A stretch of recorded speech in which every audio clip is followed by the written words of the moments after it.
Shalom Jemaat Gereja Baptis Indonesia Rosipina yang terkasih. Apa kabar Anda? Semoga Anda dalam keadaan baik-baik saja dan dalam lindungan Tuhan Yesus Kristus senantiasa. Selamat datang di ibadah online Gereja Baptis Indonesia Rosipina. Bagi Bapak Ibu yang baru pertama kali hadir, selamat datang. Dan jangan lupa untuk terus bergabung bersama kami di pekan berikutnya. Sebelum kita beribadah, kita simak terlebih dahulu informasi di Gereja Baptis Indonesia Rosipina selama satu pekan ini.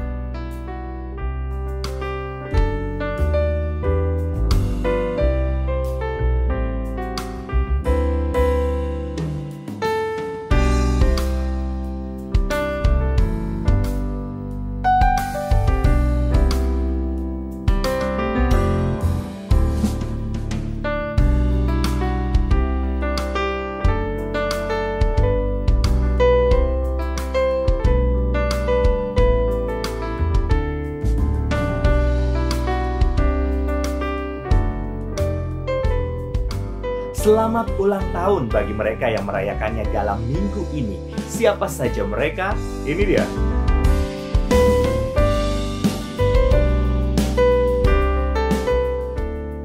Jemaat yang terkasih, perketat terus protokol kesehatan Anda.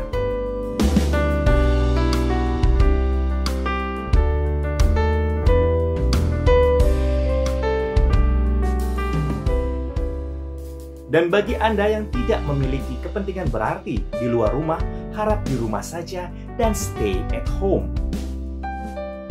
Jemaat yang terkasih, bagi Anda yang rindu untuk memberikan persembahan dan persepuluhan, jangan lupa untuk mengirimkannya ke nomor rekening 6600117970, nomor rekening BCA atas nama Diakon Thomas Cipta Mustika. Sudah saatnya kita beribadah, namun sebelumnya, saya undang terlebih dahulu bagi Bapak, Ibu, dan jemaat terkasih untuk berdoa. Bapa kami yang bertahta di dalam kerajaan surga, kami bersyukur ya Tuhan, kalau hari lepas tiap hari, minggu lepas tiap minggu, Tuhan hadir dalam kehidupan kami. Walaupun kami masih dalam kondisi seperti ini ya Bapa, tapi kami percaya kami memiliki penyertaan yang sejati dari Tuhan kami Yesus Kristus. Engkau ada dalam setiap langkah kehidupan kami.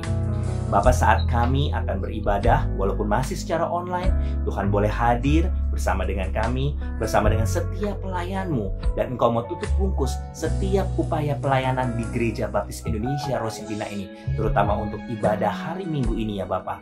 Sekiranya Bapa, setiap apapun yang kami lakukan dalam ibadah kali ini hanya untuk memuliakan nama Engkau saja ya Bapa. Kami tidak ingin mencuri kemuliaan Engkau. Tuhan yang bertahta, tutup bungkus dengan kuasa darah-Mu saja. Terima kasih ya Tuhan, terpuji-puji Engkau selama-lamanya. Haleluya, amin. Jemaat yang terkasih, sudah saatnya kita beribadah. Selamat beribadah dan Tuhan Yesus memberkati.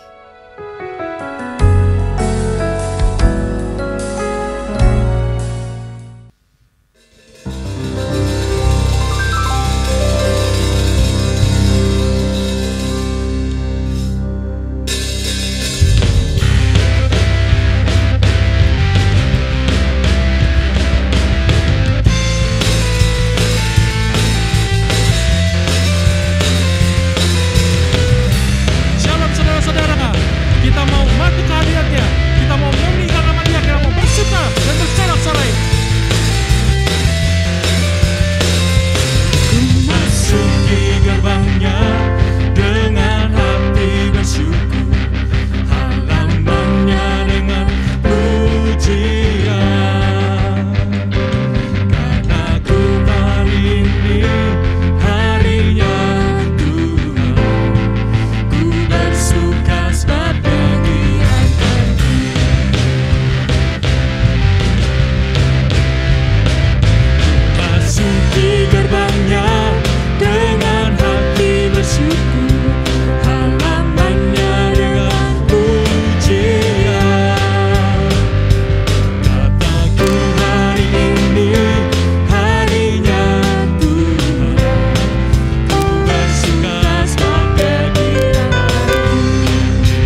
gerbangnya bersyukur dengan penuh pujian, bersuka di hadiratnya, nyanyi besarkan agung namanya, puji dia tiuplah sangkakala, musik dan tarian,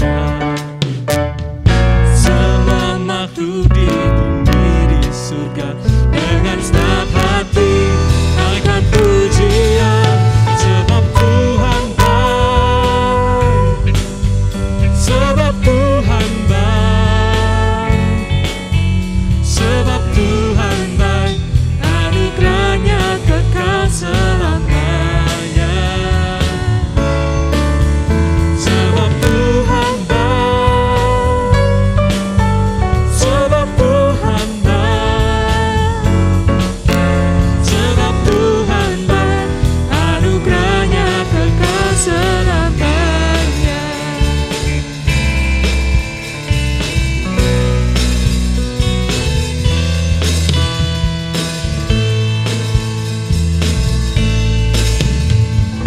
Masuk gerbangnya bersyukur dengan penuh pujian, bersuka di hadiratnya, nyanyi besarkan agung namanya, puji dia tiuplah sangkakala, musik dan tarian, semua makhluk di bumi di surga dengan senang hati angkat pujian, sebab Tuhan baik, sebab Tuhan baik, sebab Tuhan baik, anugerahnya kekal selamanya. Sebab Tuhan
Tuhan. Ku bersyukur menyembah-Mu, peduli dengan kasih-Mu. Diam di hadirat-Mu.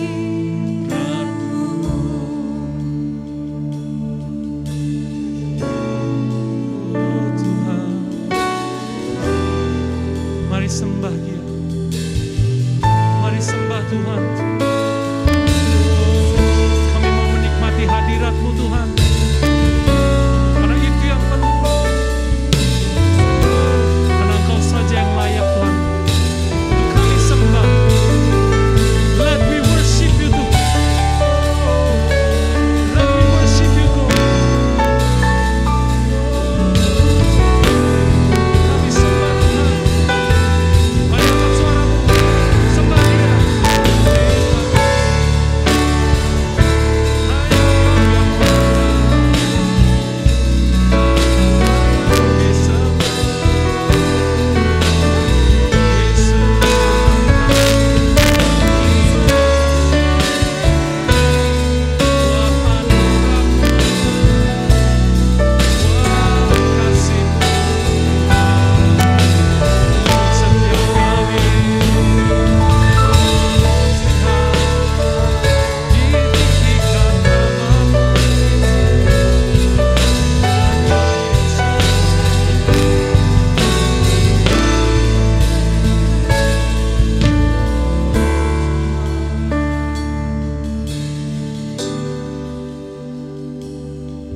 Yes, Lord. Dipenuhi kemuliaan, dipenuhi pujian, kami berikan padamu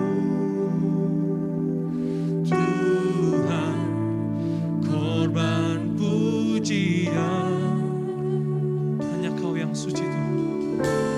Kau saja yang suci.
Shalom, Bapak Ibu Saudara Jemaat GB Worship yang dikasihi Tuhan. Kita bersyukur kepada Tuhan kalau kita boleh kembali berjumpa dalam ibadah pada hari ini. Setelah kita memuji dan meninggikan nama Tuhan, kini tiba waktunya kita untuk mendengar dan belajar tentang kebenaran firman Tuhan. Mari kita berdoa. Bapa, kami bersyukur buat hari yang baru yang Kau berikan kepada setiap kami. Kami ada sebagaimana kami ada, semua karena anugerah Tuhan. Kalau sebentar kami akan mendengar kebenaran firman-Mu, Kau berikan kepada kami telinga dan hati seorang murid, sehingga kami boleh mendengar, mengerti, mencerna, dan boleh menerima firman Tuhan, serta melakukannya dalam kehidupan kami, sehingga kami dapat senantiasa hidup, memuliakan nama Tuhan. Terima kasih Bapa, berbicara kepada kami siap untuk mendengar, dan kami kembalikan segala hormat, puji, syukur hanya padamu. Di dalam nama Tuhan Yesus, kami berdoa. Yang percaya katakan bersama dengan saya. Amin. Amin. Puji Tuhan. Hari ini saya berikan judul khotbah saya adalah All Out for Christ. Segala sesuatu, segala-galanya bagi Kristus. Setiap kita punya panggilan hidup dan tugas yang Tuhan berikan selama di dunia ini. Dan salah satu panggilan hidup kita sebagai anak-anak Tuhan adalah untuk melayani Tuhan. Nah, melayani Tuhan bukan harus menjadi seorang pendeta, seorang full-timer atau sepenuh waktu yang berada di gereja. Walaupun ada juga orang yang terpanggil untuk itu. Melayani Tuhan bukan sekedar berbicara tentang profesi atau title, maupun jenis pekerjaan apa. Tetapi melayani Tuhan berbicara tentang hati dan keteladanan. Makanya ada istilah melayani dengan full heart, walaupun bukan secara full time.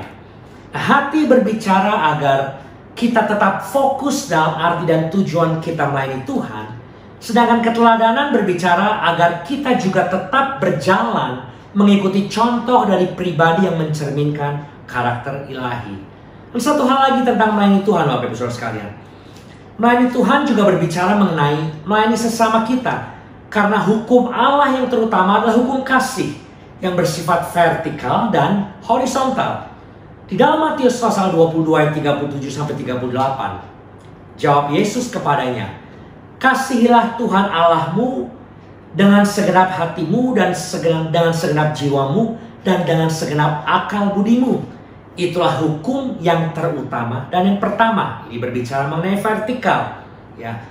Dan ayat yang ke-39 berkata, "Dan hukum yang kedua yang sama dengan itu ialah kasihilah sesamamu manusia seperti dirimu sendiri." Ini yang horizontal. Nah, inilah yang harusnya menjadi dasar pelayanan kita kepada Tuhan dan kepada sesama, hukum kasih. Oleh sebab itu, Bapak sekalian, berbicara tentang melayani Tuhan adalah berbicara mengenai keseharian kita dalam berkomunikasi dengan Tuhan dan dalam interaksi kita dengan sesama manusia di sekeliling kita. Melayani Tuhan tercermin dalam kegiatan keseharian kita sesuai dengan kapasitas dan job desk yang kita kerjakan, yang Tuhan percayakan kepada kita. Dalam Kolose pasal 3:23 berkata, "Apapun juga yang kamu perbuat, perbuatlah dengan segenap hatimu," perhatikan, "seperti untuk Tuhan dan bukan untuk manusia." Nah, ini yang merupakan bentuk pelayanan kita kepada Tuhan dan sesama. Sekali lagi, berbicara mengenai hati, dikatakan segenap hati.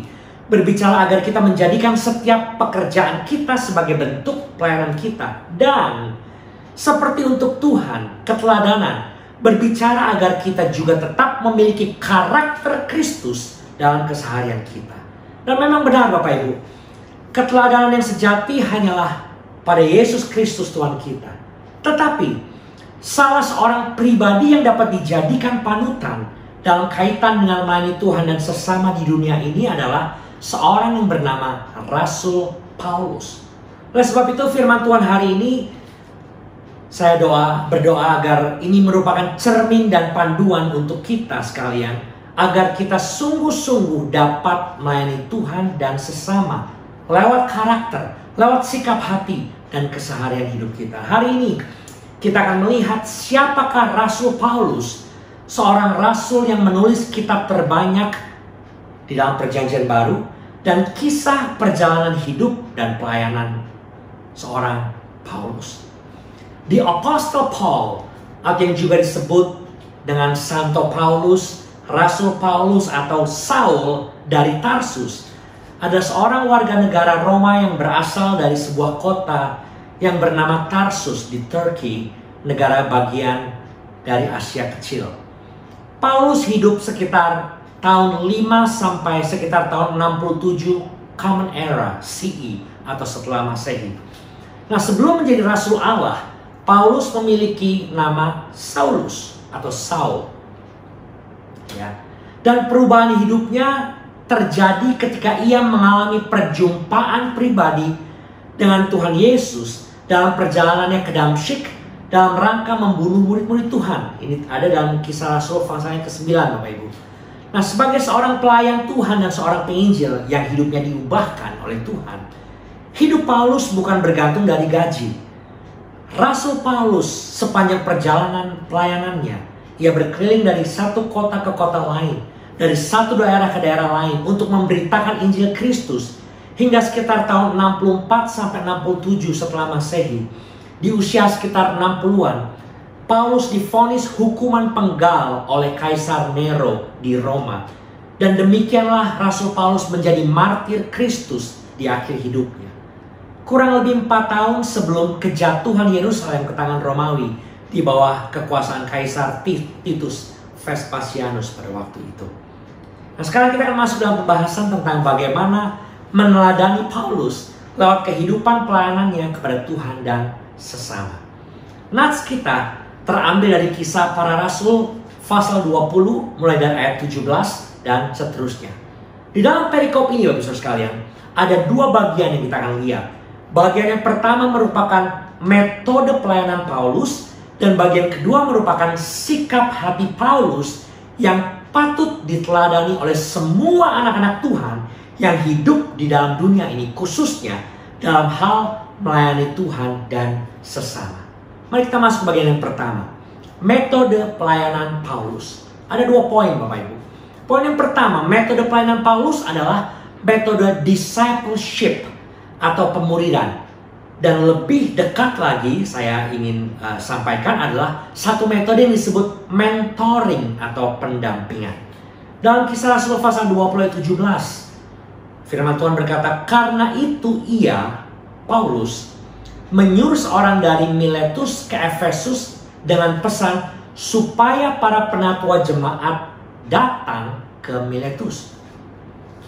Alasan Paulus memanggil para penatua jemaat ini untuk datang menemuinya di Miletus adalah bahwa Paulus ingin menyampaikan, ingin menyelesaikan pemuridan dan pendampingan bagi para penatua jemaat di Efesus ini dan orang-orang yang bersama-sama dengan mereka. Bagi Paulus, melayani bukan to keep, ya, menyimpan untuk kesenangan atau kepentingan dirinya sendiri. Tetapi bagi Paulus, melayani adalah to give, memberi. Yang Paulus berikan adalah nasihat, peringatan, dan pada waktu itu ada kata-kata perpisahan untuk menguatkan dan meneguhkan para penatua jemaat yang dalam bahasa aslinya, Bapak Ibu Saudara sekalian, para penatua jemaat ini disebut sebagai bishop atau overseer, yang setara dengan kepala keuskupan atau pengawas jemaat. Nah, saya menilai bahwa nasihat Paulus ini adalah dalam bentuk estafet pemuridan dari Paulus kepada para penatua jemaat agar mereka bukan hanya menjaga iman percaya mereka pribadi lepas pribadi, tetapi mereka juga dapat menjaga iman dari jemaat-jemaat yang mereka gembalakan. Nah, di dalam pelayanan kita, terutama Bapak Ibu Saudara sebagai leaders atau penatua di gereja lokal, mungkin saudara yang mengepalai departemen komisi, baik itu remaja, komisi lansia, komisi anak di gereja lokal, ataupun mungkin Bapak Ibu yang berada di dunia marketplace. Ya, kita sering atau pernah mendengar apa yang disebut dengan pemuridan atau discipleship. Dan memang ini menjadi salah satu metode dari kelangsungan sebuah pelayanan. Nah, berbicara tentang pemuridan, kita langsung berpikir tentang situasi namanya pemuridan itu guru dan murid, ya, atau mungkin ada istilah lain yaitu senior dan junior. Tetapi ada satu metode yang saya suka tentang pemuridan ini yang saya kenal dengan metode mentoring atau pendampingan. Lebih dari sekedar pemuridan, pendampingan ini lebih bersifat personal ya, dan lebih akrab atau closer. Kata pemuridan itu kalau saya gambarkan Bapak Ibu seperti estafet, di mana dalam sebuah perlombaan lari, setelah pelari pertama tiba pada checkpoint yang pertama membawa tongkat, dan tongkat yang ada di tangan pelari tersebut diserahkan kepada pelari selanjutnya, dan estafet terus dilakukan sampai peserta terakhir yang membawa tongkat itu sampai kepada garis akhir. Nah, pemuridan dengan sistem estafet ini juga erat dengan apa yang disebut dengan regenerasi. Tetapi cukup berbeda dengan metode mentoring atau pendampingan. Mentoring ini bukan hanya berbicara tentang regenerasi, tapi mentoring berbicara tentang intergenerasi. Bukan estafet yang berlari satu persatu, tetapi intergenerasi ini adalah berlari bersama-sama, bersama-sama berlari. Artinya, pendampingan yang berada di dalam seluruh level. Kalau pemuridan terjadi dari yang senior kepada yang junior, tetapi pendampingan ini terjadi pada setiap level usia, dari senior, junior, bahkan yang beginner, semua berjalan secara bersamaan. Setiap mentor pada setiap level usia akan duduk bersama dan membuat keputusan bersama, sehingga bukan satu pekerjaan atau satu orang yang bekerja dan yang lain dipekerjakan atau disuruh bekerja, tetapi semua bersama-sama bekerja dengan didampingi oleh leader atau mentor dari masing-masing divisi sesuai dengan level usia mereka dalam grup tersebut. Aspen Group Mentoring Style memiliki metode seperti ini, Bapak Ibu. I do, you watch. Saya melakukan, Anda memperhatikan. Setelah engkau memperhatikan dan kita bicara, kita diskusi, masuk kepada level yang kedua. I do, saya melakukan. You help, Anda menolong. Lalu setelah dia bisa melakukannya, gantian. Sekarang Anda yang melakukan, you do. I help you, saya yang menolong. Setelah dia bisa melakukannya dan mantap melakukannya, maka dia akan tetap melakukannya, saudara melakukan, dan I watch. Ya, saya memperhatikan, memonitor. Dan setelah saya yakin bahwa saudara atau Anda bisa mandiri dalam melakukannya, maka akan masuk pada step yang terakhir, yaitu you do. Ya, Anda melakukannya. Someone else watches. Orang lain akan memperhatikan Anda. Dan ini akan masuk kepada proses dari awal lagi. I do, you watch. Saudara menjadi saya. Saudara yang tadi yang memperhatikan saya, saudara menjadi orang yang melakukan. Dan nanti ada orang lain yang memperhatikan. Dan sekali lagi, ini terjadi dalam semua level Bapak Ibu, secara bersamaan. Dengan demikian, antar sesama leaders dalam semua level itu, bukan hanya mereka sharing head to head, dari pikiran ke pikiran, pengetahuan ke pengetahuan, tetapi mereka bersama-sama akan sharing dari head to heart, dari pengetahuan kepada hati, visi masing-masing, and from heart to heart, dari hati ke hati. Sehingga di dalam mentoring metode ini terjalin hubungan yang akrab antara mentor dengan mentinya. Nah, dalam hal inilah yang terjadi dalam hidup Rasul Paulus. Antara Paulus dengan, ya sebagai mentor, dengan anak didiknya yang bernama Timotius, yang berawal dari sebuah kota yang bernama Listra, Bapak Ibu. Di dalam 2 Timotius pasal 3 ayat 10, firman Tuhan berkata, tetapi engkau, Timotius, telah mengikuti, perhatikan, ajaranku, kata Paulus, cara hidupku, pendirianku, imanku, kesabaranku, kasihku, dan ketekunanku. Inilah yang diturunkan Paulus kepada menti, ya, muridnya yang bernama Timotius. Dan sekali lagi, bukan hanya pemuridan, tetapi pendampingan. Di ayat yang ke-11a dikatakan, engkau telah ikut. Jadi, murid ini bersama-sama telah ikut menderita penganiayaan dan sengsara seperti yang telah kuderita, kata Paulus, di Antioquia dan di Iconium dan di Listra. And this is called mentoring, pendampingan. Bukan hanya I do, you watch, saya melakukan, Anda memperhatikan, tetapi we both do and we both watch. Kita berdua melakukannya, kita berdua melihat dan memperhatikannya, dan kita berdua bisa berada pada level yang sama satu hari kelak, yaitu menjadi seorang mentor. Nah, demikian yang terjadi dengan Paulus dan penatua-penatua jemaat di Efesus. Bukan hanya Paulus menjadi rasul atas mereka, tetapi Paulus menjadi mentor yang mendampingi mereka selama 3 tahun lamanya. Sampai pada akhirnya ketika Paulus meninggalkan mereka, mereka siap untuk menjadi mentor bagi jemaat-jemaat yang mereka gembalakan. Oleh sebab itu, saudara sekalian, dalam keseharian hidup kita, jadikanlah mentoring ini menjadi bagian dari kehidupan kita. Baik sebagai orang tua terhadap anak, baik antara kakak terhadap adik, maupun di antara sesama orang tua, sesama kakak level yang berbeda, sesama adik level yang berbeda. Di dalam gereja, sebagai sesama leaders antara komunitas komisi, saling berbagi, saling berdiskusi, saling mengingatkan, saling memperingatkan jika ada yang melenceng dan salah, saling tegur, saling membantu, saling mendoakan dan sebagainya.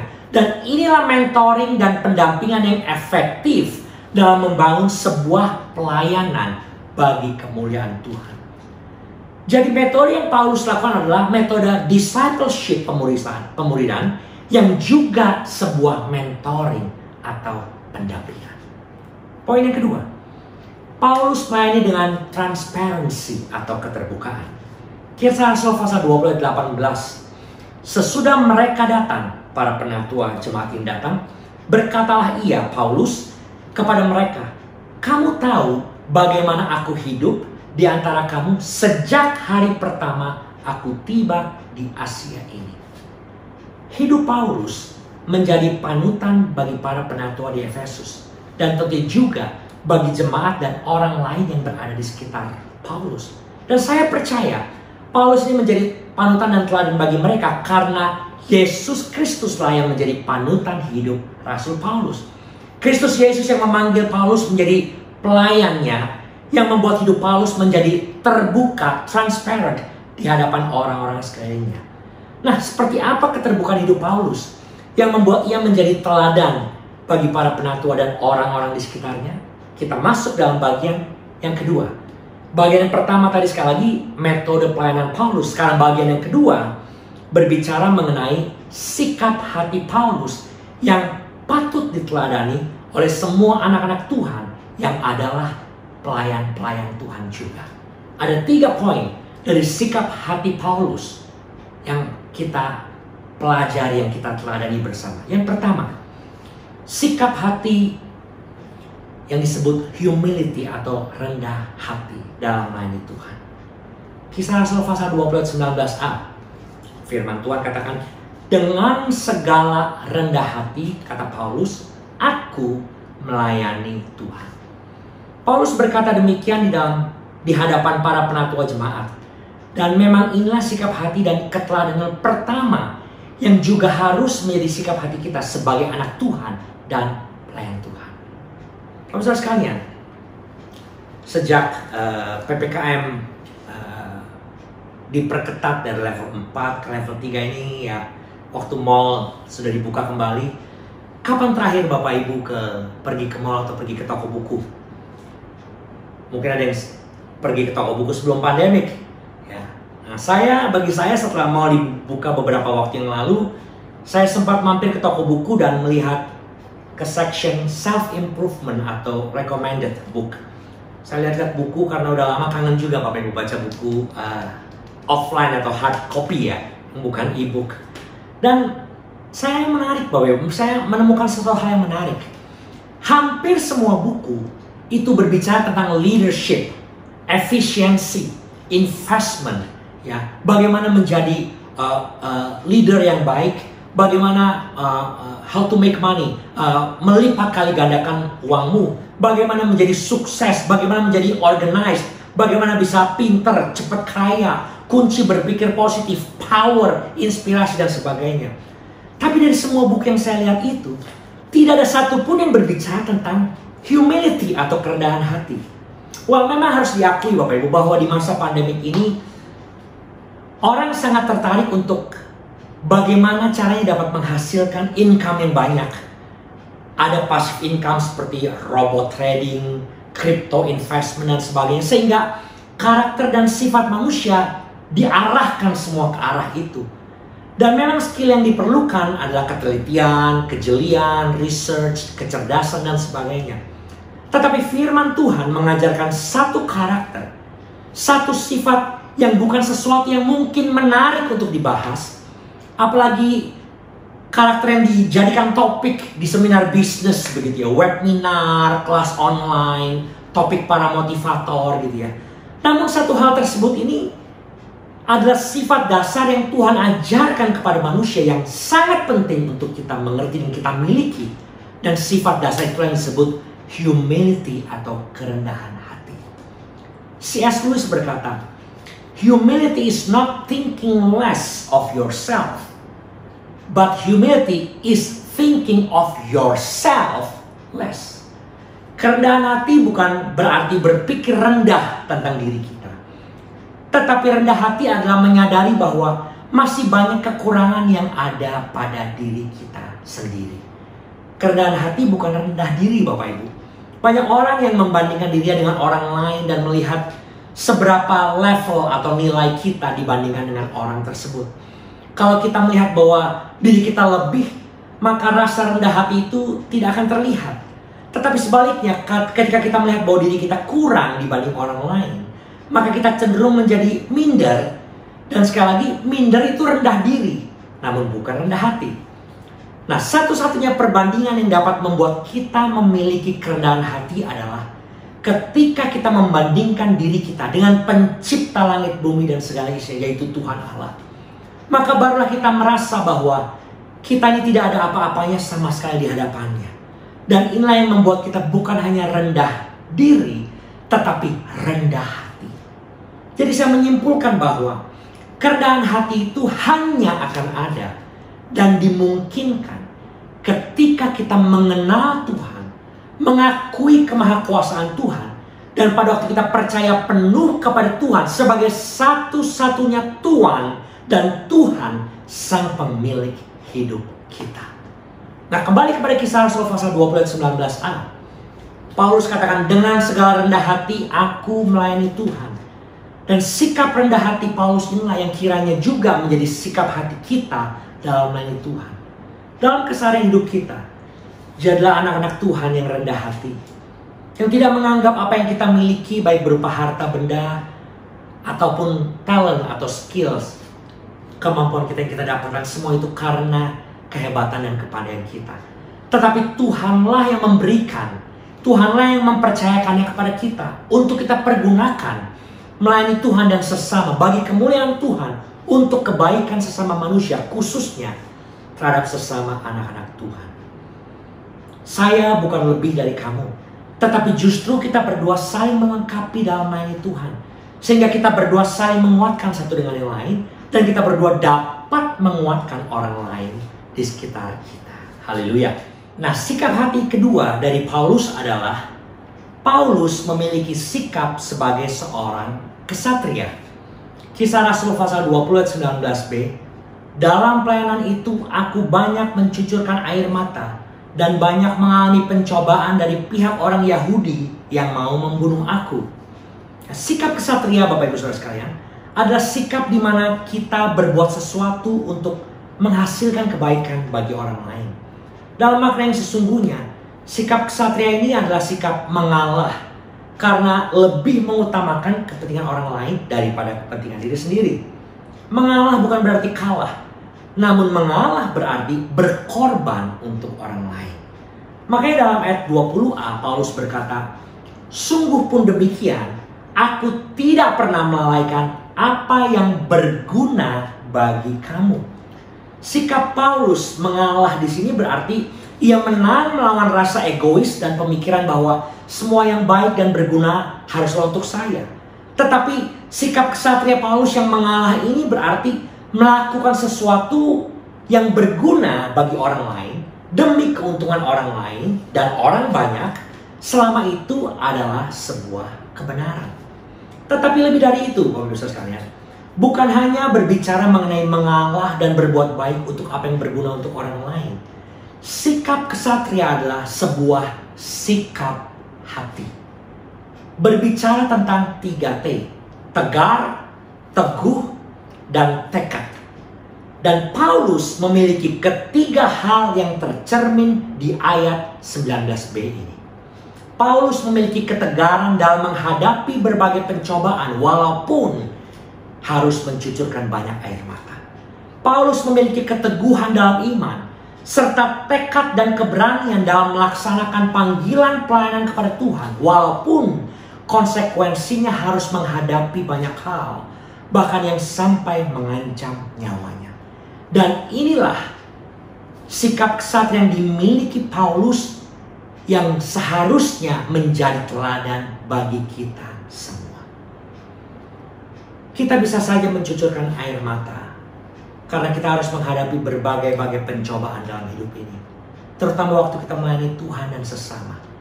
Tetapi satu hal yang harus kita ingat, saudara sekalian, milikilah sikap hati yang tegar, teguh, dan tekad untuk tetap kuat, tetap setia, dan pasti menang sampai akhir karena ada Yesus yang beserta dengan kita. Ada Yesus yang memberi kekuatan kepada kita untuk menghadapi berbagai macam pencobaan, bahkan penderitaan di dunia ini. Ada Yesus yang telah mengalahkan dunia dengan segala bentuk kesusahannya. Dan coba kita lihat sejenak apa yang Tuhan Yesus sendiri katakan mengenai kuat dan ketegaran dalam menghadapi pencobaan di dunia. Yohanes pasal 16 ayat 33. Kita lihat sebentar Bapak Ibu Saudara sekalian bagian ini. Ada 3 bagian dari Yohanes pasal 16 ayat 33 ini. Bagian yang pertama dikatakan, semuanya itu kukatakan kepadamu, kata Tuhan Yesus, supaya kamu beroleh damai sejahtera di dalam aku.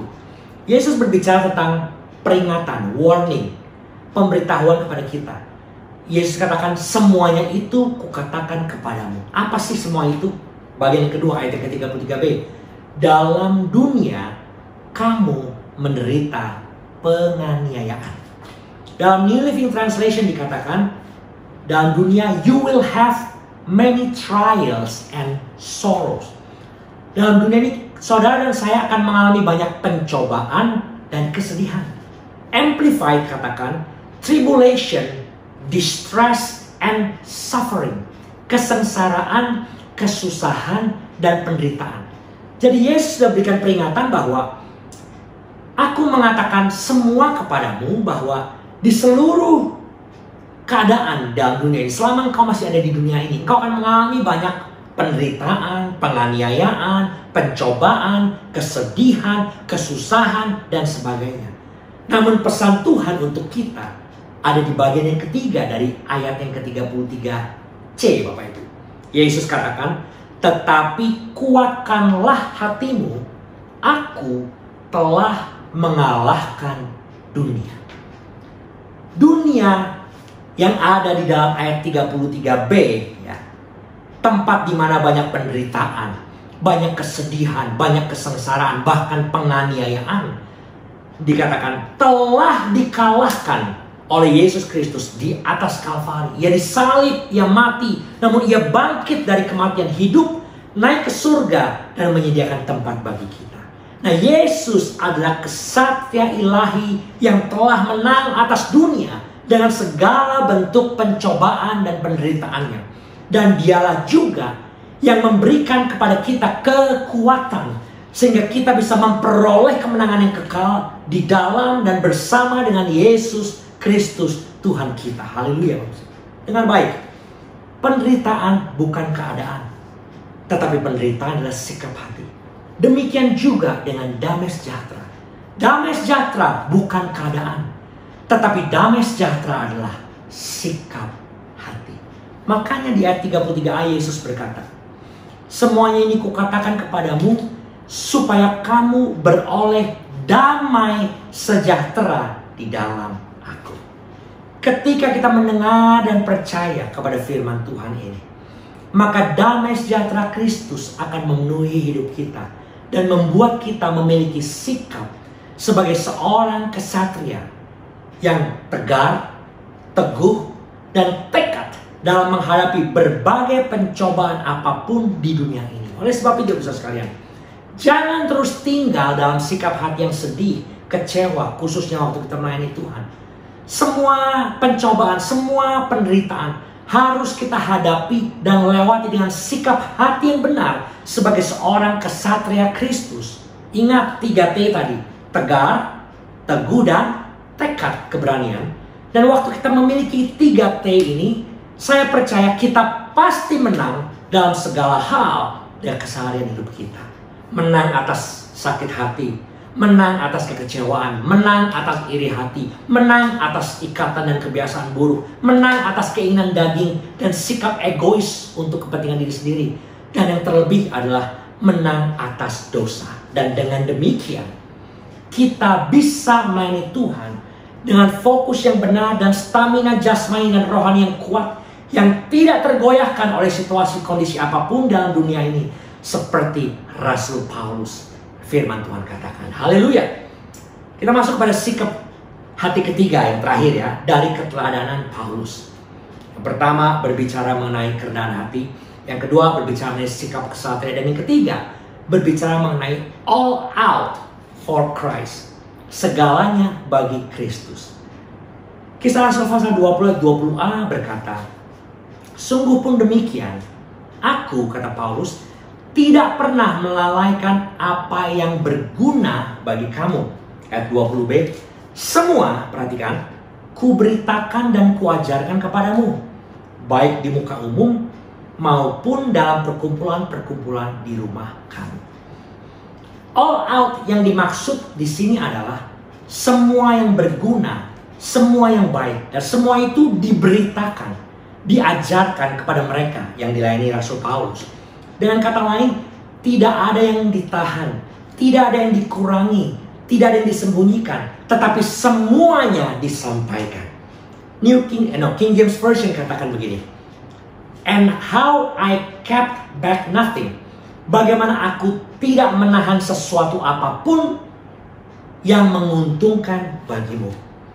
Nah, kata tidak pernah lalai di ayat 20b ini juga disebutkan lagi di ayat ke-27. Kisah Rasul 20-27 dikatakan, sebab aku tidak lalai memberitakan, perhatikan, seluruh maksud Allah kepadamu. Semua maksud Allah, seluruh maksud Allah disampaikan. Semua ketetapan dari Injil Allah diberitakan, dan lebih dari itu. Di ayat ke-31 dikatakan, sebab itu berjaga-jagalah dan ingatlah bahwa aku, kata Paulus, 3 tahun lamanya, siang malam dengan tiada berhenti-hentinya menasihati kamu masing-masing dengan mencucurkan air mata. Semua berita dan maksud Allah itu disampaikan secara terus-menerus siang dan malam selama 3 tahun. Dalam satu terjemahan dikatakan, I never stop warning you. Paulus tidak pernah bosan, tidak pernah berhenti mengingatkan mereka. And this is all out. Ayat yang ke-24. Lanjut lagi. Tetapi aku, kata Paulus, tidak menghiraukan nyawaku sedikit pun, asal saja aku dapat mencapai garis akhir dan menyelesaikan pelayanan yang ditugaskan oleh Tuhan Yesus kepadaku untuk memberi kesaksian. Bukan kesaksian tentang dirinya, tetapi kesaksian tentang Injil kasih karunia Allah. Perhatikan Bapak Ibu, fokus Paulus dalam pelayanan bukan kepada dirinya. Fokusnya bukan pada kehebatan dan kebisaan dirinya sendiri. Tugas Paulus bukan menyelesaikan pekerjaan untuk kepentingan diri sendiri. Yang disaksikan Paulus bukan tentang dirinya sendiri, seperti mungkin banyak orang yang seling self-glory atau bangga atas kehebatan dan kesuksesan dirinya. Tetapi yang diberitakan Paulus adalah kesaksian tentang Injil kasih karunia Allah. Dan dikatakan Paulus menyelesaikan pelayanan tugas Tuhan Yesus lewat pelayanannya itu. And this is all out. Makanya di awal firman Tuhan tadi saya katakan, bagi Paulus, melayani bukan to keep, untuk kesenangan atau kepentingan diri sendiri. tetapi melayani adalah to give. Di ayat yang ke-33, perak atau emas atau pakaian tidak pernah aku ingini dari siapapun juga, kata Paulus. Ayat 34, kamu sendiri tahu bahwa dengan tanganku sendiri aku telah bekerja untuk memenuhi keperluanku dan keperluan kawan-kawan seperjalananku. This is all out. Ayat 35, dalam segala sesuatu telah kuberikan contoh kepadamu bahwa dengan bekerja demikian kita harus membantu orang-orang yang lemah dan harus mengingatkan perkataan Tuhan Yesus. Sebab Tuhan Yesus sendiri telah mengatakan, perhatikan ini kata kuncinya, adalah lebih berharga memberi daripada menerima. Paulus memberi lebih daripada ia menerima. And this is all out. Dengar baik Bapak Ibu. Paulus memberikan semua nasihat, semua peringatan, semua reminder untuk menguatkan dan meneguhkan para penatua jemaat dan orang-orang mereka yang bersama-sama dengan dia dengan tidak henti-hentinya siang dan malam selama bertahun-tahun lamanya. Paulus juga bekerja keras sendiri untuk mensupport hidupnya, bahkan ia pun membantu orang-orang di sekelilingnya. Tetapi lebih daripada itu, Paulus juga memberikan hidupnya dengan segala keterbukaannya sebagai teladan untuk orang-orang di sekitarnya. And this is all out. Dan bagian yang terakhir Bapak Ibu, dari keteladanan Paulus dalam melayani Tuhan, dalam sikap hati yang all out for Christ adalah all out yang berarti Paulus tidak pilih-pilih tempat. Paulus tidak mencari ketenaran bagi dirinya sendiri. Perhatikan, Kisah Rasul 20 ayat 20b.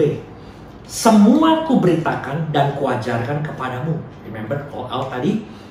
Baik di muka umum maupun dalam perkumpulan-perkumpulan di rumah kami. Amplified Version katakan, Paulus melayani, Paulus mengajar, Paulus bersaksi di public meetings secara umum, publicly, dan from house to house, dari rumah ke rumah secara pribadi. Dengan kata lain, Paulus nggak memilih-milih tempat. Dia pun nggak mencari popularitas dalam melayani Tuhan. Mau itu di muka umum maupun di tempat yang sederhana. Di mana saja, mau di tempat besar maupun di tempat yang kecil, mau di tempat yang banyak orang maupun yang sedikit orang, siapa saja, Paulus tetap all out dalam melayani Tuhan. Semua yang berhubungan dengan nasihat, semua yang berhubungan dengan penguatan, peneguhan, dan terutama semua yang berhubungan dengan Injil kasih karunia Allah, semua itu diberitakan, diajarkan, disampaikan di berbagai tempat kepada siapa saja. Dan ini semua adalah all out ministry yang Paulus lakukan. Haleluya. Dan luar biasanya Bapak Saudara sekalian, Kisah Para Rasul pasal 20 ini diakhiri dengan ayat yang ke-36 sampai 38. Mari kita lihat bersama sebelum kita mengakhiri firman Tuhan hari ini. Ayat 36. Sesudah mengucapkan kata-kata itu, Paulus berlutut dan berdoa bersama-sama dengan mereka semua. Dan inilah yang menjadi ringkasan, summary dari keteladanan pelayanan seorang Rasul Paulus. This is humility. Kerendahan hati, ia berlutut. This is unity. Kesatuan, kesehatian dan kebersamaan. Berdoa bersama-sama. This is exemplary. Inilah sebuah keteladanan. And this is a real ministry. Inilah pelayanan yang sesungguhnya. This is all out ministry. Pelayanan yang sepenuh hati, full heart. It's all out dari hati dan hidupnya. Dan yang seperti inilah yang seharusnya kita sebagai anak Tuhan, sebagai pelayan Tuhan, bentuk pelayanan, sikap hati dalam kita melayani Tuhan harus seperti ini. Ayat 37 dan 38 akan menutup pasal 20 ini. Maka menangislah mereka semua, para penatua dan orang-orang yang bersama-sama dengan mereka, terseduh-seduh dan sambil memeluk Paulus, Mereka berulang-ulang mencium dia. 38. Mereka sangat berduka cita, terlebih-lebih karena Paulus katakan bahwa mereka tidak akan melihat mukanya lagi. Lalu mereka mengantar dia ke kapal. Perhatikan Bapak Ibu. Bagi semua penatua jemaat dan yang ada bersama dengan mereka pada waktu itu, Paulus merupakan pribadi yang sangat dirindukan. Pribadi yang sangat dikasihi dan menjadi panutan. Bukan saja selama hidupnya, bahkan sampai akhir hidupnya. Bahkan setelah akhir hidupnya pun, hingga hari ini, Paulus merupakan teladan bagi seluruh orang yang percaya Kristus di seluruh dunia. Namanya dikenang, namanya diingat, dan diabadikan sebagai nama puluhan gereja di seluruh dunia. Di Amerika saja ada sedikitnya 18 gereja yang bernama St. Paul Church. Belum lagi di UK, London. St. Paul's Cathedral adalah gedung tertinggi di London hingga akhir abad ke-20. Dengan dom yang tingginya lebih dari 111 meter dan berat domnya lebih dari 65.000 tons.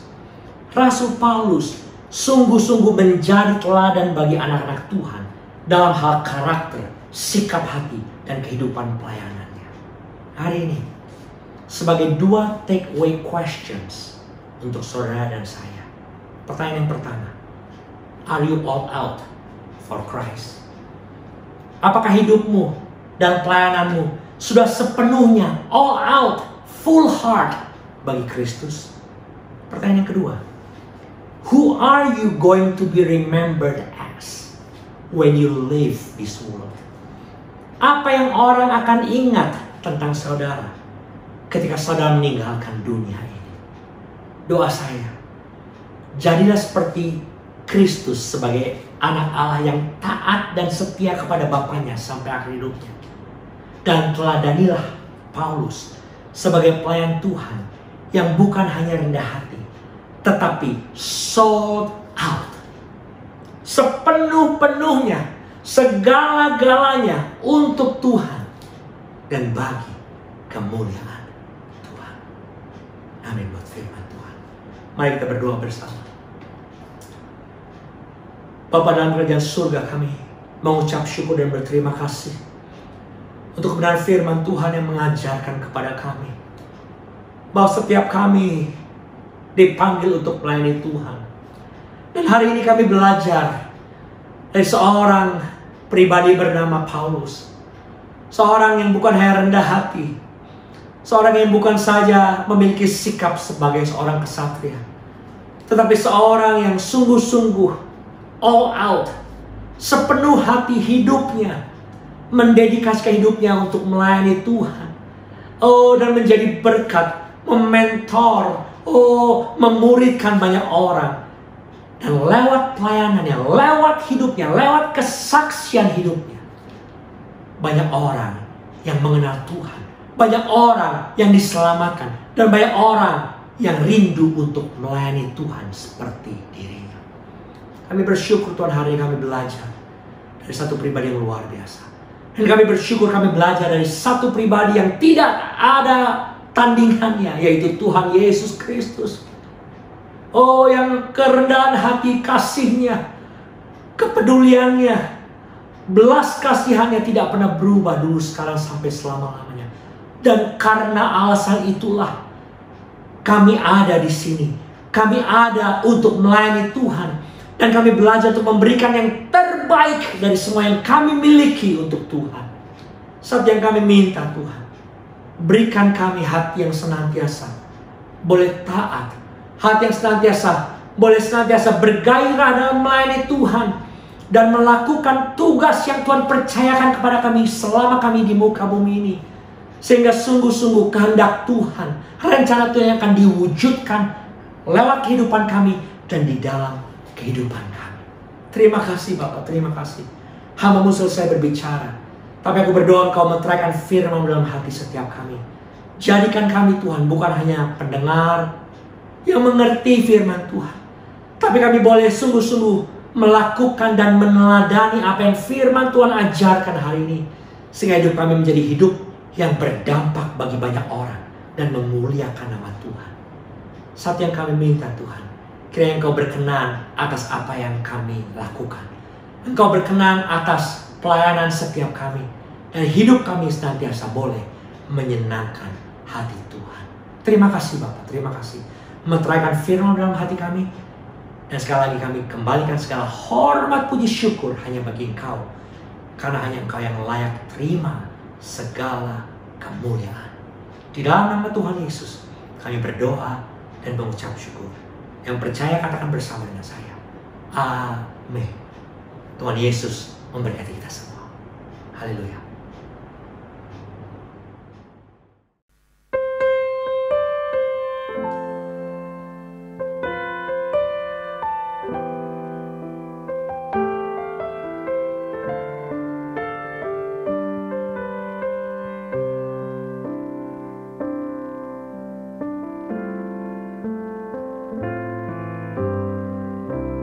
Kekuatan di hidupku, ku dapat di dalam-Mu. Kau teguhkan hatiku, tiada yang mustahil bagi-Mu. Sebab aku percaya, bukan karena melihat, namun karena firman-Mu yang selalu digenapi di hidupku.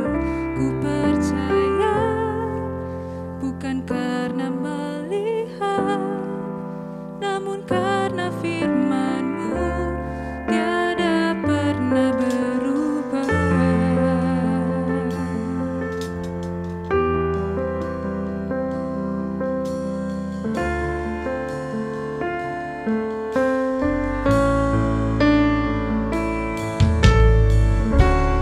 Kekuatan di hidupku, ku dapat di dalam-Mu. Kau teguhkan hatiku, tiada yang mustahil bagi-Mu. Sebab aku percaya, bukan karena melihat, namun karena firman-Mu yang selalu digenapi di hidupku. Ku percaya, bukan karena melihat, namun karena firman-Mu tiada pernah berubah. Sebab aku percaya, bukan karena melihat, namun karena firman-Mu yang selalu digenapi di hidupku. Ku percaya, bukan karena melihat, namun karena firman-Mu tiada pernah berubah. Namun karena firman-Mu tiada pernah berubah. Namun karena firman-Mu tiada pernah berubah.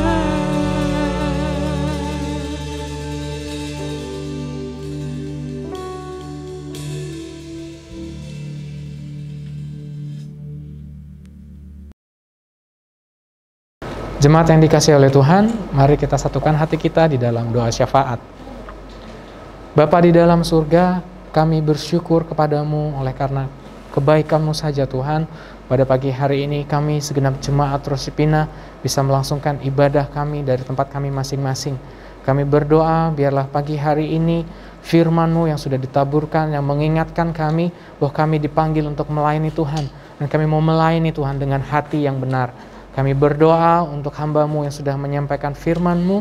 Biarlah setiap penjelasan firman yang sudah diberikan kepada kami membuka pikiran kami untuk kami memiliki pemahaman yang benar terhadap kebenaran firman-Mu ya Tuhan. Terima kasih Engkau memberkati hamba-Mu dimanapun berada, dan apapun yang dikerjakan kami percaya Tuhan membuat berhasil.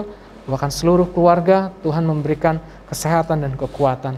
Terima kasih Tuhan untuk hamba-Mu, dan saat ini kami mengucap syukur kalau Tuhan membawa kami dan memberikan kami sebuah keberadaan bangsa Indonesia di tengah-tengah situasi pandemi. Kami tahu bukan sebuah kebetulan kami ada sebagai warga negara Indonesia. Itu sebabnya Tuhan, kami mau berdoa bagi bangsa ini. Tuhan, kiranya Tuhan memberkati pemerintahan kami, Bapak Jokowi dan segenap pemerintahannya. Kami berdoa ya Tuhan untuk setiap kabinet dan semua tenaga kesehatan yang menjaga situasi pandemi ini. Kami berdoa Tuhan, kami mengucap syukur kalau hari ini Tuhan kami terus mendengar bagaimana angka COVID sudah mulai menurun.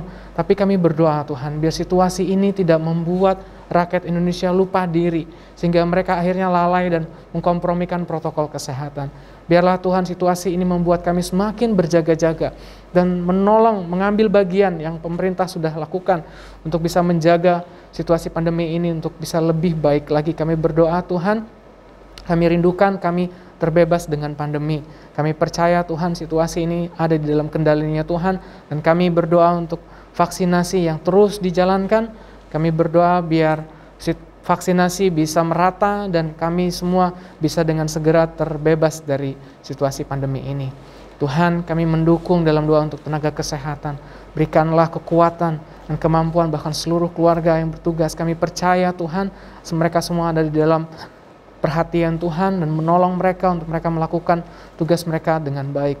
Terima kasih Bapa, terima kasih. Kami serahkan bangsa kami ini ke dalam tangan-Mu dan segenap pemerintahan, bahkan semua usaha yang dilakukan dalam mencegah situasi pandemi ini. Kami berdoa ya Bapa, biarlah bangsa ini Tuhan terus ada di dalam hatinya Tuhan. Kami bersyukur untuk keberadaan gereja kami, Gereja Baptis Indonesia Rosipina, baik itu yang di Jakarta dan juga di Waipia. Kami bersyukur kalau hari ini Tuhan kami sudah mengambil sebuah langkah yang baru untuk kami bisa mencari gembala sidang dan menetapkan untuk Pak Wahyu juga untuk bisa diundang. Kami berdoa Tuhan, biar semua proses bisa berjalan dengan baik sesuai dengan kehendak Tuhan. Kami percaya semua ada dalam kendalinya Tuhan. Juga jemaat-Mu yang ada di Waipia juga, mereka juga bergumul untuk gembala sidang.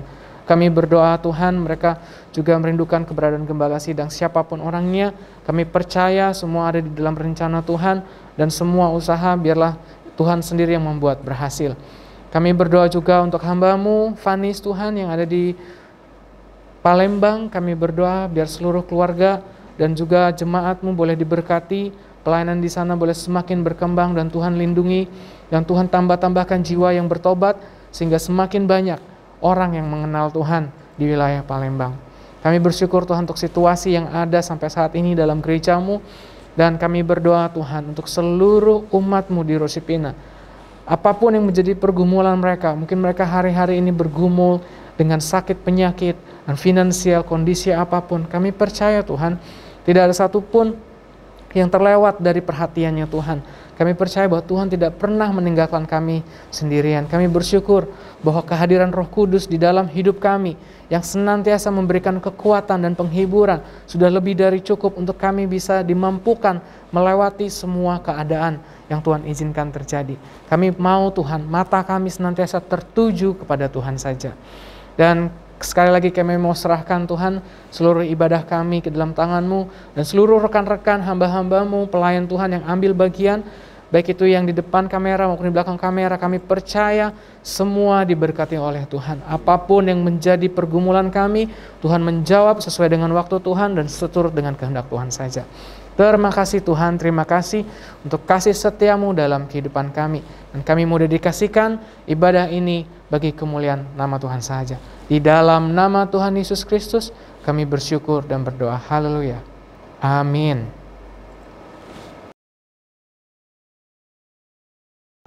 Sidang jemaat yang dikasihi Tuhan, mari kita bersama-sama bangkit berdiri, arahkan hatimu, angkat tanganmu, dan kita akan menerima berkat Tuhan. Haleluya. Sekarang terimalah berkat yang sempurna dari Allah Bapa, cinta kasih dari Tuhan Yesus Kristus, dan di dalam persekutuan dengan Roh Kudus boleh menjadi bagian kehidupan saudara dan saya mulai hari ini sampai selama-lamanya. Di dalam nama Tuhan Yesus kami berdoa, mengucap syukur, dan menerima berkat Tuhan. Yang percaya katakan bersama dengan saya, amin. Amin. Tuhan Yesus memberkati kita semua. Amin.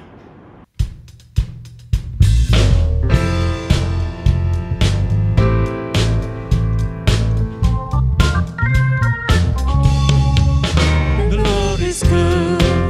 The Lord is good. I have tasted and seen the Lord is good.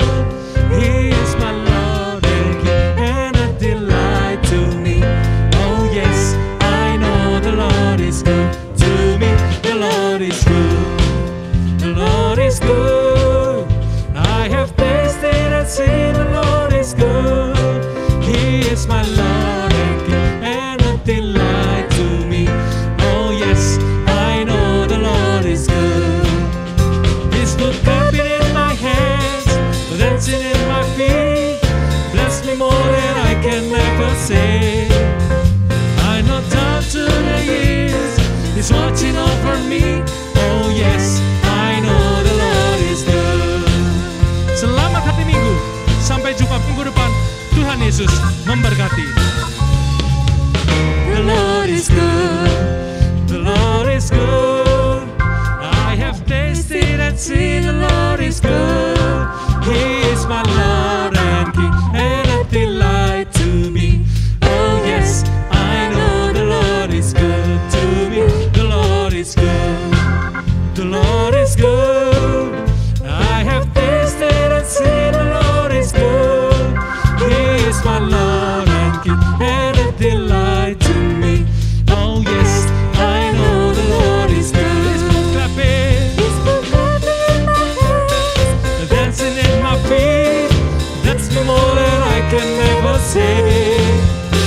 I know down to the years, He's watching over me. Oh yes, I know the Lord is good. He's so good.